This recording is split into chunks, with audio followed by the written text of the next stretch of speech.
Xin chào các anh, chào mừng các anh đã xem trên kênh Tài Sơn Khối Zippo. Chúc các anh thật nhiều sức khỏe, bình an và may mắn. Thì hôm nay em lên một ít mẫu mạ bạc đời số thấp để các anh xem tham khảo. Thì những sản phẩm bên em cam kết là hàng chính hãng. Nếu phát hiện hàng fake giả nhái mà bên em bán ra thì em sẽ hoàn tiền 10 lần nhân với giá bán. Các anh chốt hàng thì liên hệ với số Zalo giúp em là 0949 201021. Thì phương thức giao dịch của anh em mình á là ship code thu hộ, thì các anh cọc giúp em 50k và phần còn lại các anh nhận hàng, kiểm tra hàng và thanh toán và trả phí ship nhé. Nếu các anh chuyển khoản đủ thì bên em sẽ hỗ trợ bao ship cho các anh. Em lên mã số 1.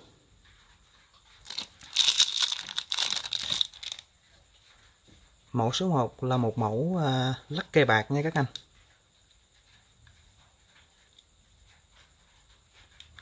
Cái này nó để là nó khắc ăn mòn, silver là bạc, red là phay xước hay red phay xước vậy đó. Nhưng mà đây là cái style, là cái phong cách, có thể dịch là phong cách mạ bạc.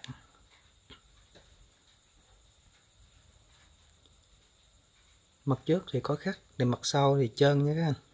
Lắc kê bạc và được sản xuất vào năm 2003. Tình trạng thì trên nắp nó có bị cấn và dâm kim. Dâm kim nhẹ.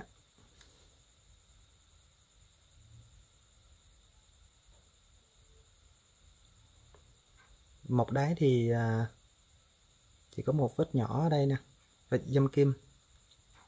Tổng thể còn khá là đẹp nha.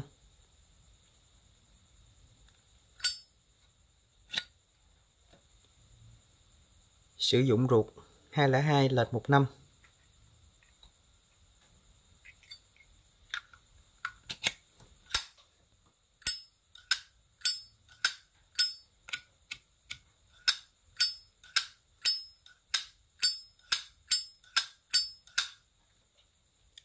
Âm hay và bánh xe bén.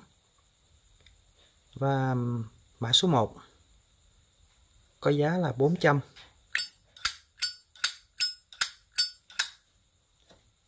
Âm rất là vang nha các anh. Âm như kiểu phá làng phá xóm. Mẫu số 1 400k. Các anh chốt đơn thì chụp màn hình và gửi qua Zalo giúp em nha.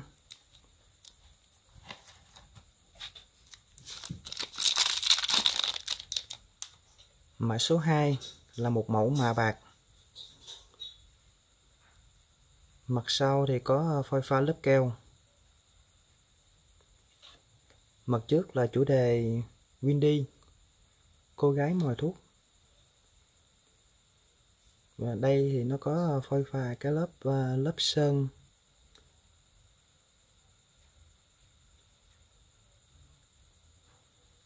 Và được sản xuất vào năm 2006.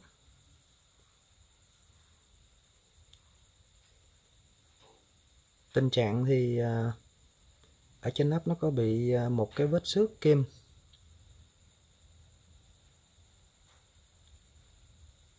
Và ở một đáy thì nó có một cái vết cấn. Chỉ có 2 điểm thôi.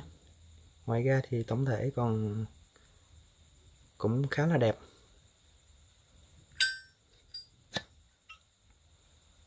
Vỏ ruột chùm năm 2006.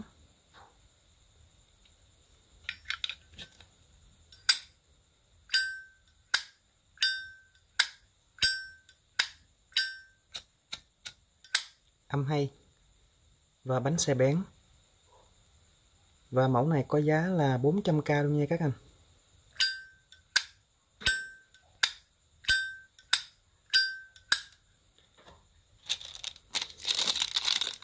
Mẫu số 2 giá 400k.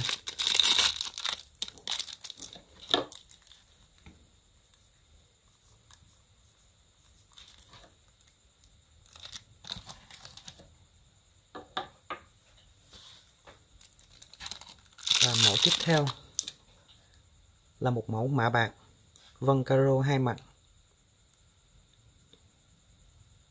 Và mặt trước thì nó có xước sát cái lớp keo.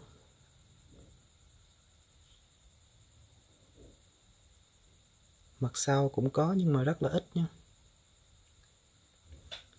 Và được sản xuất vào năm 2007.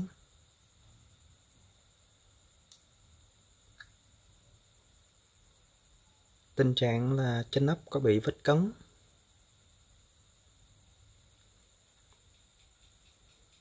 Hai vết cấn.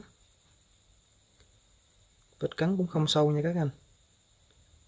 Vết cấn cũng rất là nhẹ, không làm ảnh hưởng đến tổng thể con diếp. Mộc đáy thì cũng có những cái vết cấn nhẹ.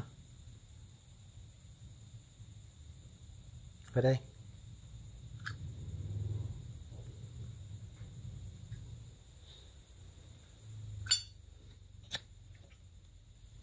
Sử dụng ruột năm 2007, trùng 5 vỏ nha các anh.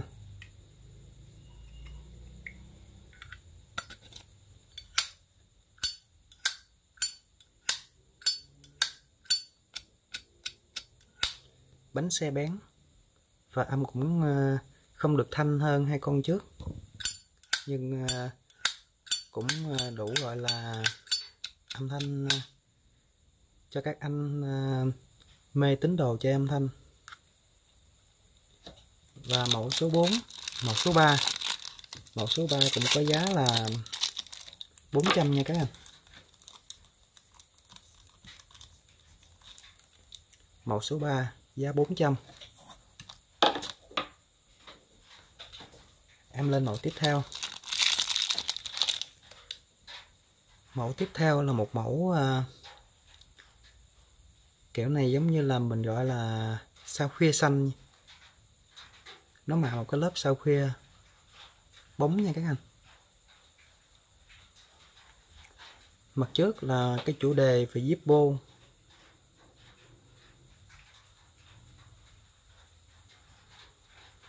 Và được sản xuất vào năm 2003. Tình trạng là trên nắp thì có những vết cấn.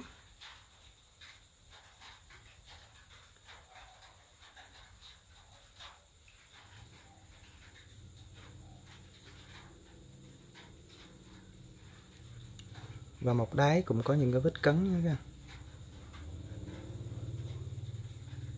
kìa. Đây là những vết cấn. Nước mạ sao khuya thì cũng còn khá là đẹp.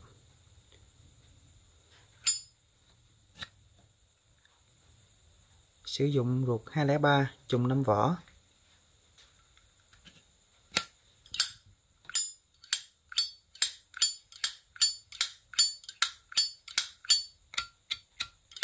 Âm hay và bánh xe bén. Giá mẫu số 4. Giá 400k nha các anh.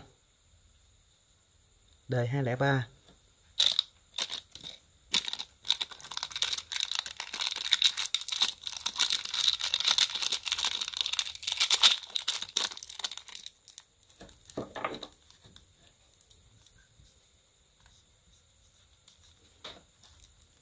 Mã số 4 giá 400. Mẫu tiếp theo, mẫu số 5 là một mẫu mạ bạc vân sọc và được sản xuất vào năm 2002.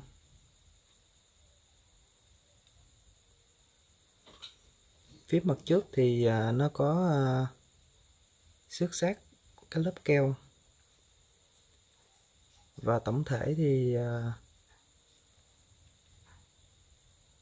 tổng thể cũng khá là đẹp nha các anh.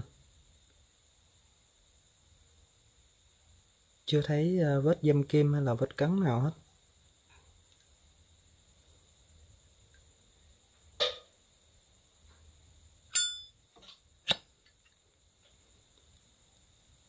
Và sử dụng ruột năm 2002, trùng 5 vỏ.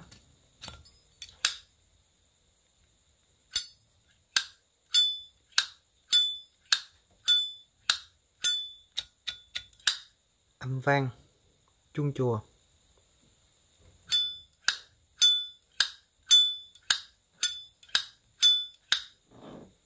Và mẫu số 5 này có giá là 450 nha các anh.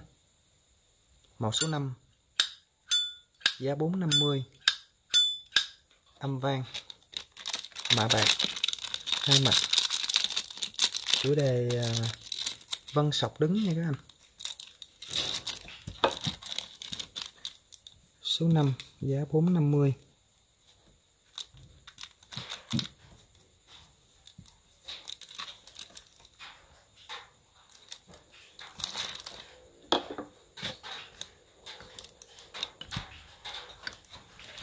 Đây là một cặp mạ bạc chủ đề về tình yêu. Một cặp mạ bạc. Một con thì nước bạc rất là đẹp. Một con thì mặt sau nó có bị xước sát cái lớp keo nha các anh. Đời 213 và đời 207. Em sẽ mô tả riêng. Đây là đời 207. Nước keo cũng còn nước keo mạ bạc cũng còn khá là đẹp nha. Tình trạng thì ở một đáy có một vết dăm kim, 2 vết và bị dăm kim nhẹ thôi nha các anh, không làm ảnh hưởng đến tổng thể của con Jeep mình đâu.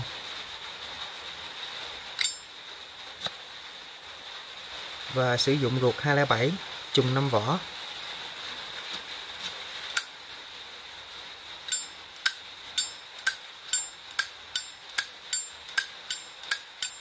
Âm hay và bánh xe bén. Thì mẫu 07 này có giá là 400. Hai mẫu chủ đề về tình yêu. Mẫu 207 thì giá 400. Mẫu số 6 là giá 400.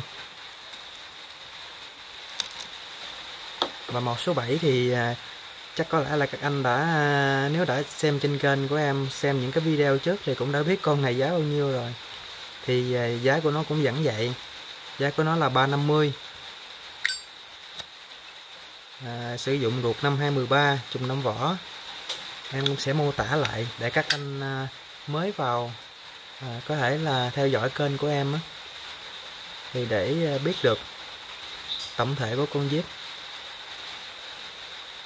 Mẫu này thì nó có một cái vết cấn, một vết châm kim ở một đáy,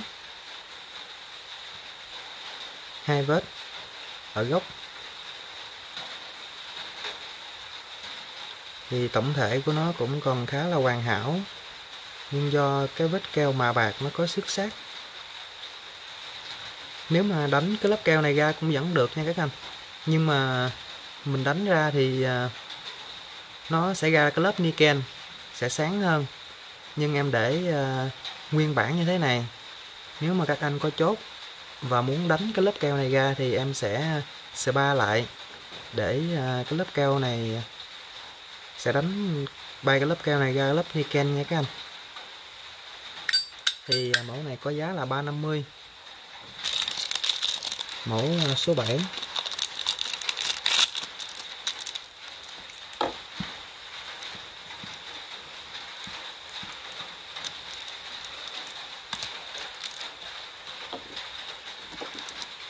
Và mẫu tiếp theo, mẫu số 8 là một mẫu mạ bạc. Mặt trước thì nó có hình hoa văn nha các anh. Nhưng mà hoa văn này nó không phải là nó khắc ăn mòn, hay là nó kiểu hoa văn kiểu mình nhìn giống như 3D.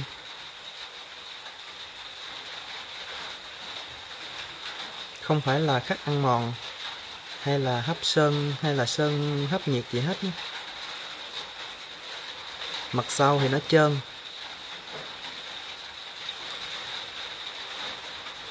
Và được sản xuất vào năm 2003. Thì khi các anh chốt thì em sẽ spa lại những cái vết keo còn vương vấn ở trên nắp và một đáy nha. Đây là cái lớp keo.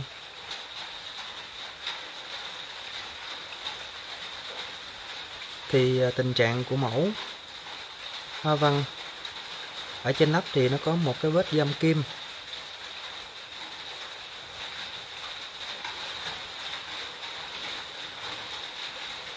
Gấp một đáy thì rất là nhẹ nha. Các anh nhìn kỹ thì sẽ thấy được cái vết găm kim này.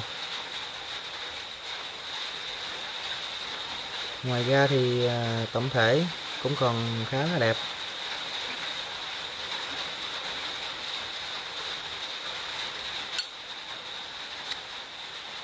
Và sử dụng ruột 203 trùng 5 vỏ.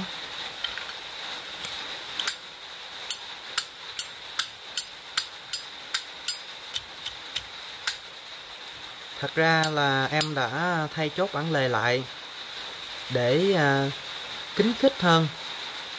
Vì những sản phẩm này thông thường nó đã qua sử dụng rồi. Từ năm 2003 đến năm nay thì nó cũng khoảng tầm 20 mấy năm rồi các anh. 10 mấy năm, 19 năm. 10 mấy năm rồi. Cho nên là cái việc mà sử dụng nhiều chốt lề nó sẽ bị rơ. Cũng giống như bánh xe mà các anh chạy nhiều nó sẽ bị mòn. Thì về thì em cũng đã canh chỉnh lại, spa lại sạch sẽ hết rồi mới bán ra. Các anh nhận hàng mà khi mà mình bật ra bật vô một thời gian á, thì cái chốt cái chốt lề này, cái chốt bản lề này ở trong này nó sẽ mòn thì nó sẽ ra như thế này nha. Thì việc canh chỉnh chốt lề lại sẽ giúp cho cái nắp và thân nó kín kít hơn, không có hao xăng, và âm nó cũng sẽ khá hay hơn. Và sử dụng ruột 5203 trùng 5 vỏ.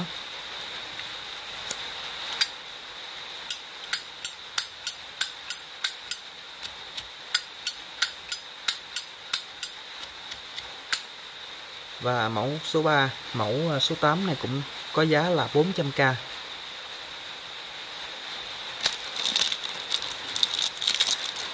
Mẫu số 8 là 400.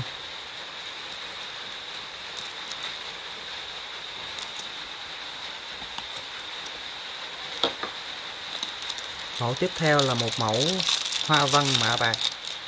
Và mẫu này cũng giống như nó có duyên với em. Mẫu này trong một cái lô 3 lô trước. Và hiện tại bây giờ nó vẫn còn nằm ở đây với em. Thật sự là nó có duyên với em.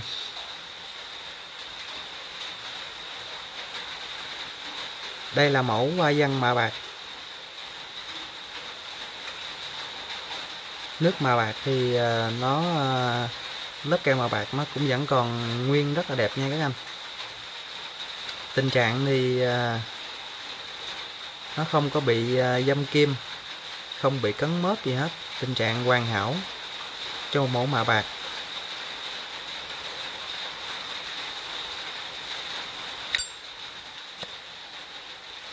Và sử dụng ruột 5206 lệch 1 năm.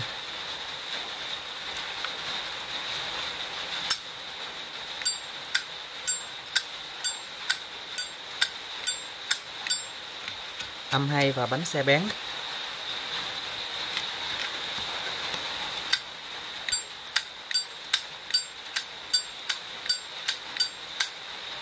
Và mẫu số 9 có giá là 400k. 207 hoa văn.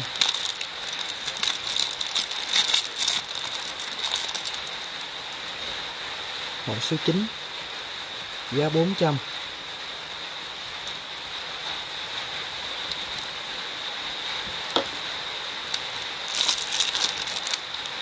Và mẫu cuối cùng là một mẫu 5209 lắc cây bạc.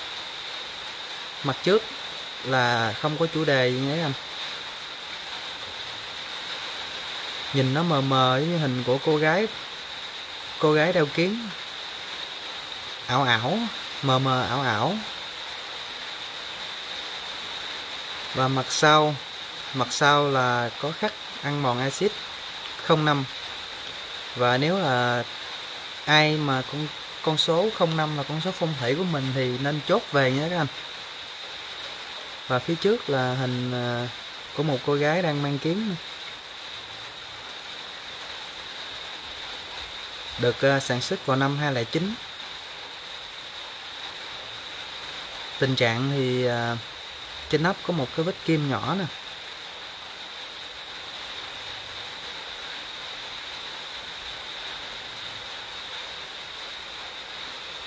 Một đáy có một vết cắn ở gốc.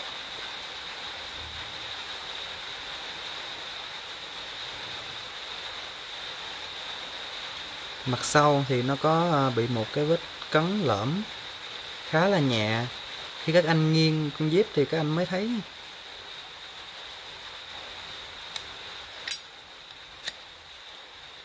Và sử dụng ruột 209 trùng 5 vỏ nha các anh.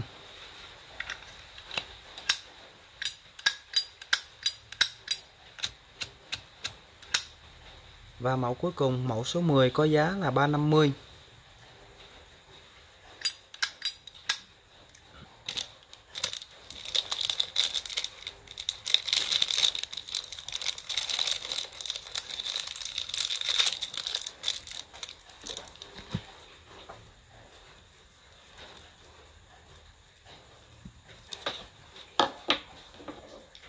Và đây là 10 mẫu mạ bạc, lắc cây bạc. Các anh xem tham khảo. Và có chốt đơn thì chụp hình gửi qua Zalo cho em nha. Cảm ơn các anh đã xem tham khảo.